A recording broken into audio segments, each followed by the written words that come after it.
Om Namo Bhagavate Vasudevaya.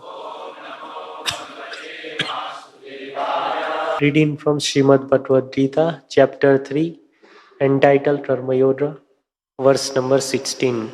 Evam pravartitam chatram nanuvartayati hayaha adrayurindriya ramo mudram partha sajivati. Translation and purport by His Divine Grace A.C. Bhaktivedanta Swami Srila Prabhupada. My dear Arjuna, a man who does not follow this prescribed Vedic system of sacrifice certainly leads a life of sin. For a person delighting only in the senses lives in vain. Purport by His Divine Grace A.C. Bhaktivedanta Swami Srila Prabhupada. The Mammonist philosophy of work very hard and enjoy sense gratification is condemned herein by the Lord. Therefore, for those who want to enjoy this material world, the above mentioned cycle of performing yajnas is absolutely necessary. One who does not follow such regulations is living a very risky life, being condemned more and more. By nature's law, this human form of life is specially meant for self-realization in either of the three ways, namely Karma Yoga, Jnana Yoga, or Bhakti Yoga. There is no necessity of rigidly following the performance of the prescribed yajnas for the transcendentalist who are above vice and virtue. But those who are engaged in sense gratification require purification by the above mentioned cycle of yajna performances. There are different kinds of activities. Those who are not Krishna conscious are certainly engaged in sensory consciousness. Therefore, they need to execute pious work. The yajna system is planned in such a way that sensory conscious persons may satisfy their desires without becoming entangled in the reaction of sense gratificatory work. The prosperity of the world depends not on our own efforts, but on the background arrangement of the Supreme Lord, directly carried out by the demigods. Therefore, the yajnas are directly aimed at the particular demigod mentioned in the Vedas. Indirectly, it is the practice of Krishna consciousness, because when one masters the performance of yajnas, one is sure to become Krishna conscious. But if by performing yajnas one does not become Krishna conscious, such principles are counted as only moral truths. One should not, therefore, limit his progress only to the point of moral truths, but should transcend them to attain Krishna consciousness. Thus ends the Bhaktivedanta. 16. My dear Arjuna, a man who does not follow this prescribed Vedic system of sacrifice certainly leads a life of sin. For a person delighting only in the senses lives in vain. Purport. Yes, this is very important. Very important. Go on. The Mammonist philosophy of work very hard and enjoy sense gratification is condemned herewith by the Lord. For those who want to enjoy this material world, the above-mentioned cycle of sacrifices is absolutely necessary. One who does not follow such regulations in living is living a very risky life, being condemned more and more. By nature's law, this human form of life is specifically meant for self-realization in either of the three ways, namely Karma Yoga, Jnana Yoga, or Bhakti Yoga. There is no necessity of rigidly following the performances of the prescribed yajnas. Such transcendentalists are above vice and virtue. But those who are engaged in sense gratification require purification by the above-mentioned cycle of yajna performances. There are different kinds of activities. Those who are not Krishna conscious are certainly engaged in sensory consciousness, and therefore they need to execute pious work. The yajna system is planned in such a way that the sensory conscious persons may satisfy their desires without becoming entangled in the reactions to such sense-gratifying work. The prosperity of the world depends not on our own efforts, but on the background arrangement of the Supreme Lord, directly carried out by the demigods. Therefore, these sacrifices are directly aimed at the particular demigod mentioned in the Vedas. Indirectly, it is the practice of Krishna consciousness, because when one masters the performance of yajnas, one is sure to become Krishna conscious. If, having performed yajnas, one does not become Krishna conscious, such principles are counted as only moral codes. One should not, of course, limit his progress to the point of moral codes, but should transcend them to attain Krishna consciousness. Krishna consciousness is transcendental. Moral codes, they are up to material perfection. Of course, one who has not attained material perfection, he cannot attain to Krishna consciousness. Just like one who has not passed his graduation in the university, he cannot take up law course, that is law in India. But one who has taken to the law course, it is to be understood that he has passed his graduation in the college. Similarly, one who has taken Krishna consciousness as seriousness, then it is to be understood that he has performed all kinds of sacrifice. That is the reason. But one who is not Krishna consciousness, he must abide by the rules of sacrifices. But in this age, it is very difficult to follow all the rules and regulations of sacrifices. Therefore, it is the greatest gift of Lord Chaitanya that you come directly to Krishna consciousness, everything will be done. So Krishna consciousness is so nice. Immediately you rise to the transcendental platform, simply by chanting Hare Krishna. 17. One who is, however, taking pleasure in the self, who is illumined in the self, who rejoices in and is satisfied with the self only, fully satiated, for him there is no duty. Here it is plainly said by Lord Krishna, the self, one who is taking pleasure in self. How we can take pleasure in self? As soon as we engage ourself with the Supreme Self, that is enjoyment. Anandamaya Bhyasa, the Supreme Lord is joyful. Just like if you mix with a joyful society, a joyful person, then automatically you become joyful. There is no necessity of becoming joyful separately. That association will make you joyful. If you mix with a society criminal, automatically you become criminal. There is no necessity of learning criminality separately. By association, you'll do that. Similarly, if you associate with the Supreme Joyful, Krishna, automatically you become joyful. This is Krishna consciousness. Automatic. There is no necessity separately how to become joyful. Simply by association. Therefore here it is said that one who rejoices in, that rejoices by association with the Supreme, and is satisfied with the self only. With self, myself, what I am. My identity is that I am eternal servant of God. So as soon as I engage myself in the service of God, that is my self-realization. And if I enjoy in that self-realization, then I have no other duty. Finished all, I finished all duty, all sacrifice, everything. Complete. Purport. A person who is fully Krishna conscious and by his acts in Krishna consciousness is fully satisfied, no longer has anything to perform as his duty. Due to his becoming Krishna conscious, all the dirty things within are instantly cleansed.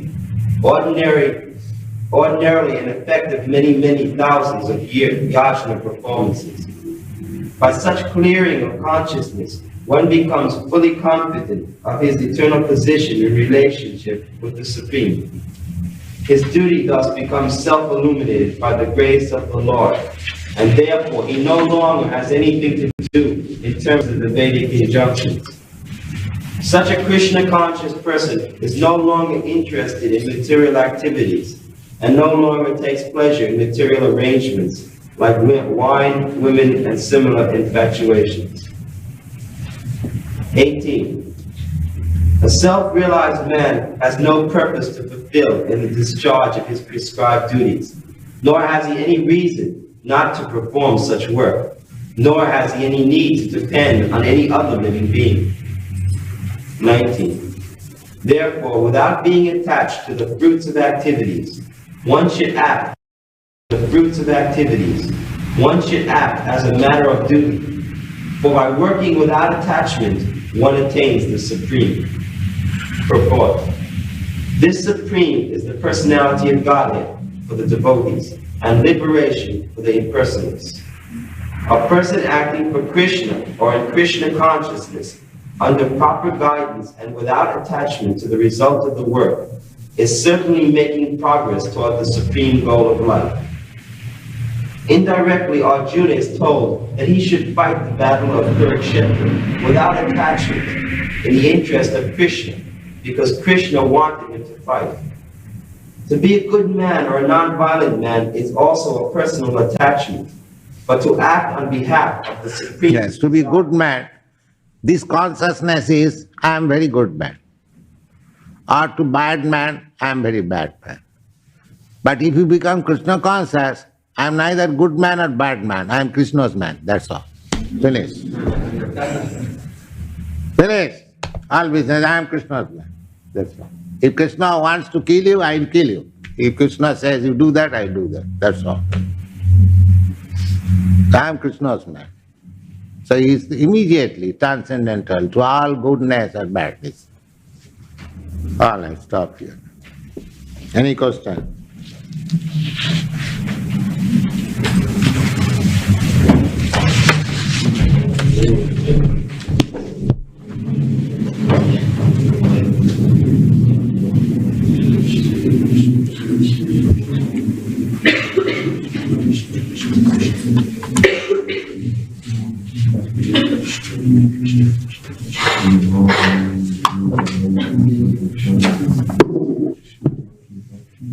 Yes. It says duty. Does that mean you don't have to do anything at all? If Krishna orders, he shall do. But not purposely at your whims. There is nothing wrong for a Krishna conscious person. But what we think materially wrong, if it is ordered by Krishna, we shall do it. But Krishna, there is no wrong. Just like the government orders somebody to be hanged, that means kills. So that does not mean the government becomes condemned. But if I kill, I immediately become condemned. The government is still pure, because for higher purpose the government can order somebody to be hanged and somebody to be rewarded. Everything is justice. Similarly, when Krishna says, you do this, we have no consideration whether material calculation it is good or bad. That's all. But we cannot do on our own account, then it is implication. That is the technique. Don't think that we are now Krishna conscious, we are Krishna's persons, we can do anything. Just like if a policeman thinks that I have government man, I can do anything, whatever I like. That is wrong. You cannot do that. But if Krishna orders, then you can do.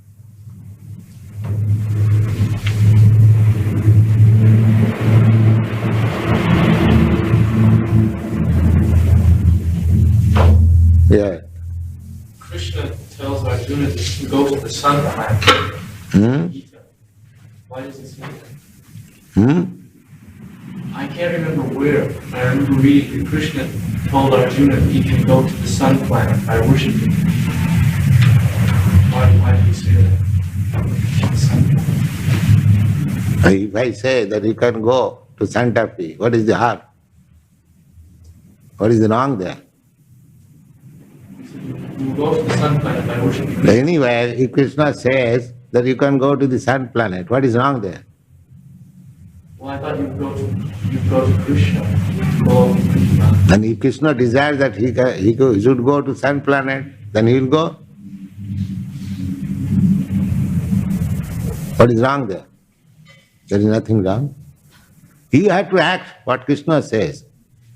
It doesn't matter what he says. You should not select Krishna's order according to your choice. You should accept Krishna's order by Krishna's choice. If Krishna says you go to hell, yes, I am going to hell. That's all. Sargavaparga narakesha vitullartha darshana. For a Krishna conscious person, there is no distinction that this is hell, this is heaven. That's why we have come here to preach Krishna consciousness. We have no distinction between Los Angeles and Bangalore. Wherever we are, I am in Krishna consciousness, that is Bangalore. That's all. I don't live in Los Angeles or anywhere. I live in Krishna consciousness. I preach Krishna consciousness. Therefore I live in Krishna. So your principle should be like that. You be full in Krishna consciousness, you forget all other things. Krishna is all pervading, therefore your living is all pervading.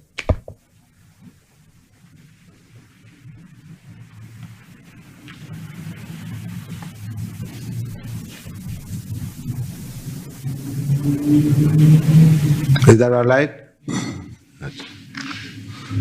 So any other question?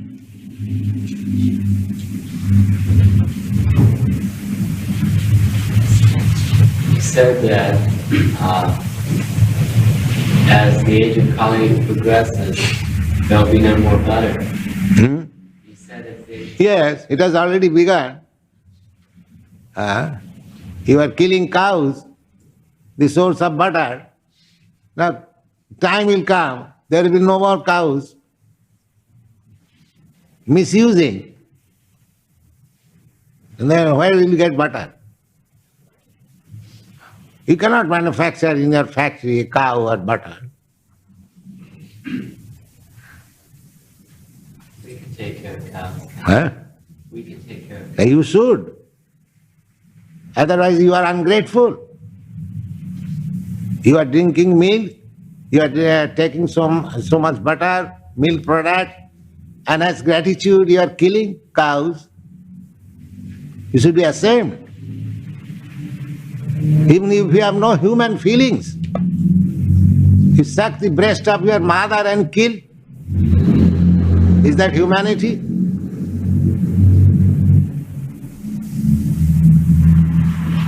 So, this will be, in due course, the milk supply will be stopped. That is stated in the Srimad Bhagavatam. There will be no more milk supply at the end of this Kali. 4 things will be stopped. Grains, sugar and milk will be stopped. And fruits will not be without any pulp. It will be simply seed. Just like in mango, there is seed and pulp. In future, you will simply have seed, no pulp. So you will eat mango simply by tasting the seed. There will be no more mango pulp. These are stated in the Bhagavatam. So people are so foolish that they are continually committing sinful activities. Therefore, yoga is recommended. But they cannot perform yoga also. The only alternative is to take to Krishna consciousness to save you from all risky life. Yeah. So when they say they have a surplus of grains now, they are burning these great mounds of grains. This means that in the future there will be no grains for this kind of reason? Yes. As soon as you make misuse, the supply will be stopped. After all, the supply is not in your control. You cannot manufacture all these things. You can kill thousands of cows daily, but you cannot generate even one ant. And you are very much proud of your science. You see? Just produce one ant in the laboratory, moving with independence. And you are killing so many animals? Why? So how long this will go on? Everything will be stopped.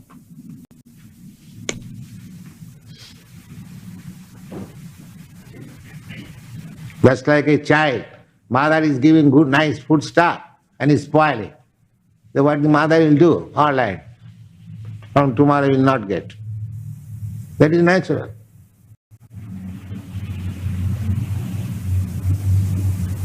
Is it true that Krishna has all these things on each planet? Eh? Is it true that Krishna has all these things on each planet simply because of the presence of a pure devotee? No, Krishna appears not in consideration of this planet, but just like there is a headquarter of the governor or some government officer in a particular place. Similarly, when Krishna appears in this universe, he comes in this planet, in that Mathura Vrindavan. Therefore it is called so sanctified. Whenever he appears there.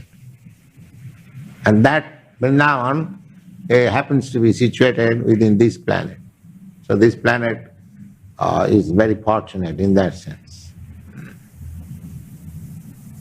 Yes. Yes. When people realize there's no one better, when they get attached to other things and when they realize a mistake.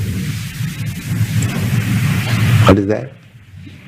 When people realize when there's no more butter, when people realize they've made a mistake, or will they get attached to something? A sinful man never realizes his mistake. Therefore, he is miscreant. If you ask any miscreant, any criminal, you have done wrong, he will be angry. Murkhaya upadeshahi prakopaya santa nasanta. So, the miscreants and sinful, they cannot realize unless they are in good association and blessed. So therefore, good association required. We are giving chance. This temple is open to give people to good association. Please come, try to understand.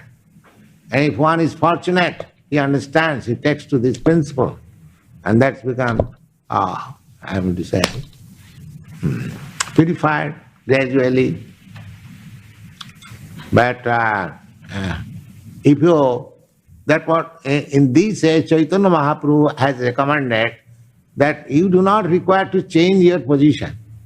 You simply try to hear about Krishna from the rightful source. That's all. Then everything will be all right, gradually. Every one of us are mistaken or whatever you may call. But Krishna is so kind that he keeps his book, Bhagavad Gita, he sends his representative, he comes himself as Lord Chaitanya to deliver us. He sends Lord Jesus Christ. So many arrangements, but we don't take advantage. We are so full and sinful. But still, the propaganda will go on. Just like father, however misguided son may be, whenever the father gets a chance, he says, my dear son, you don't do this, it is not good, you do this. So that is the duty of the father. Similarly, we are bent upon continue our sinful activities, but there is sufficient arrangement by Krishna to instruct us and to lead us back to Godhead, back to home. How do you count the fact that man sometimes takes animals and feeds them and protects them, whereas otherwise these animals might have died of starvation or exposures? Why do are anxious of the animals being starvation? You take care of yourself. You don't be philanthropic. Oh, they will starve, let me eat. What is this philanthropy?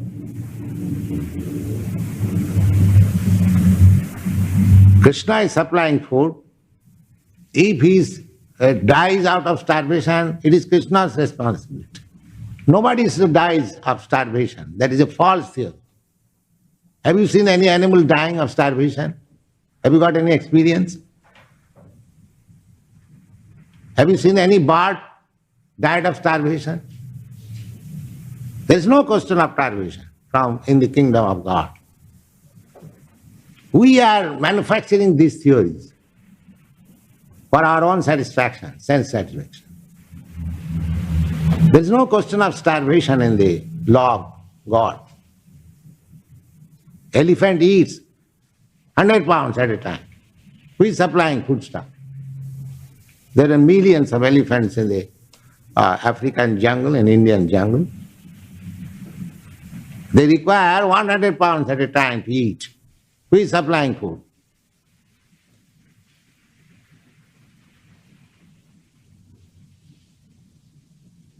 So there is no question of starvation in the kingdom of God. The starvation is for the so-called civilized man.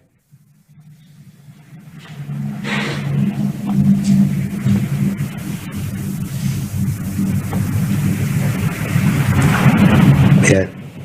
If man wasn't meant to eat meat, why in nature do the other animals kill eat? Are you other animal? Well, we're all animals. How do you count amongst the animals? You classify yourself with the animals? Well, we're all No, animals. not all. You may be, but we are not. Do you like to be classified with the animals? You don't. No. Do you like yourself? Do you like to be classified? I don't feel that I'm better than the animals. No. Huh? I don't believe that I am better than animals Why? Why you are talking then? because I have Why you have come here? respect for all of God's creatures. You respect for all and you kill animals? I didn't say that I kill animals. Then why do you say that? What is your I question? say, why if man's not meant to eat meat, that in nature the animals eat. They eat each other. Oh, what is the question I'm gonna? He's saying, why, if man is not meant to eat meat, then why is it that some animals eat meat? He's saying that since we are animals also now, we are not meant to eat meat, but other animals are permitted to. The other animals, they meet, but they follow the nature's law. They don't eat grain. We don't follow No, you don't follow. Just like a tiger. A tiger eats meat, but tiger does not come to eat grains and fruits. But you eat meat and grains, fruits, milk, whatever you get, you eat. Why? Is that natural? Tiger will never come to claim on the grains. Oh, you have got so much grain, give me. No. Even there are hundreds of bags of grains, he don't care. But he'll pounce upon it. That is his natural instinct. But why do you take grains, fruits, milk, meat, and whatever you get? What is this? You are neither animal nor human being. Misusing your humanity. You should think that what is suitable for me. A tiger may eat meat, it is a tiger. But I am not tiger. I am human being. And if I got sufficient grains, fruits, vegetables, and other things God has given, why should I go to kill a poor animal? This is human. You are animal, plus human. If you forget your humanity, then you are animal.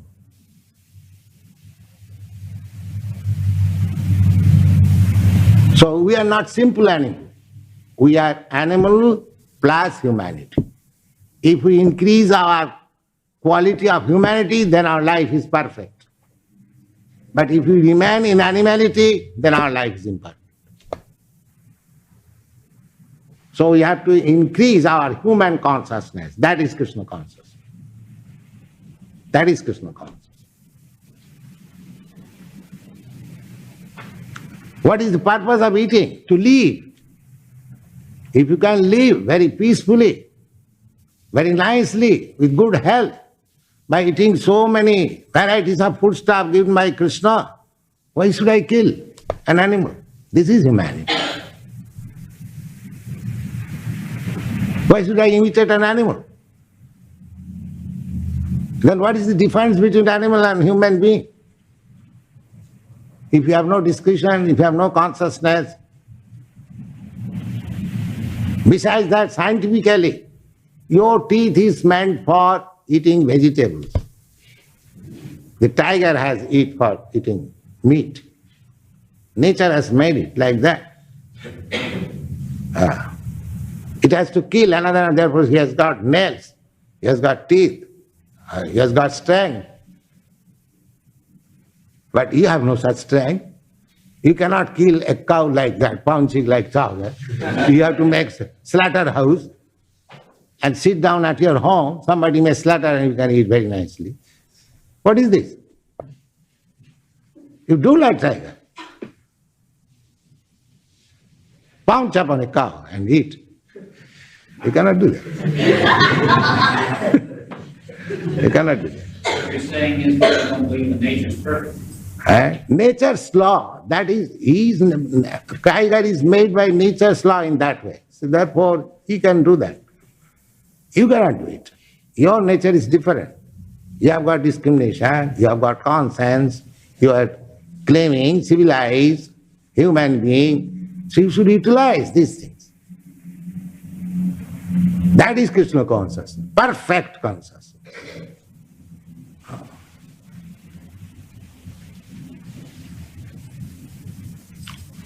So human life is meant for raising oneself to the perfection of consciousness, and that is Krishna consciousness. We cannot remain in tiger consciousness. That is not humanity.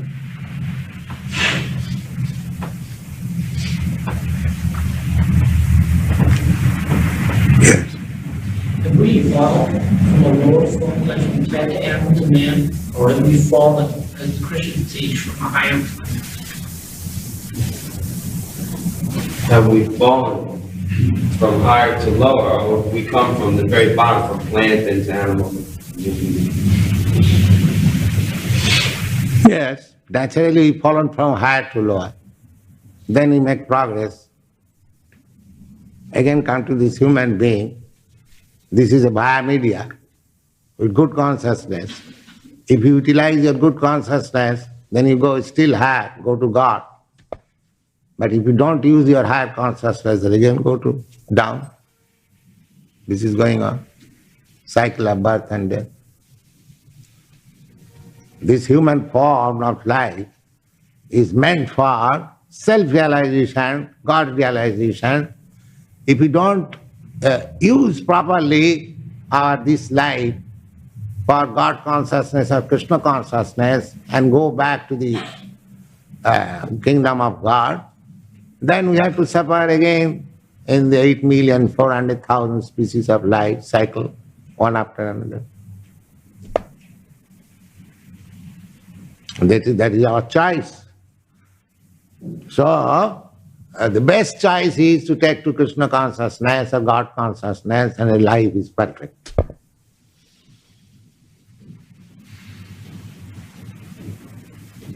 Don't be misguided. Take to God consciousness, Krishna consciousness, and your life, then it will be proper use of this human form of life. Otherwise, if we indulge in meat eating like tiger, I may just get life like a tiger next life, but what is the use? Suppose if I become very strong tiger in my next life. Is that very good promotion? Do you know the life of tiger? They cannot eat even daily. They pounce upon one animal and keep it secretly, and they eat for a month the decomposed flesh. Because it is not possible to get chance kill an animal. God will not give that such chance. You see? It is natural. And in the jungle, wherever there is a tiger, all animals will go out. They will also try to protect themselves. Self-protection. So rarely, when he is too hungry, then God gives him a chance to pounce upon another animal. A tiger cannot get so many palatable dishes daily. It is in human form of life. If we misuse, then we are... We have got all facilities, and if we misuse it, then go to the tiger life. Be very strong with pouncing capacity. That's all.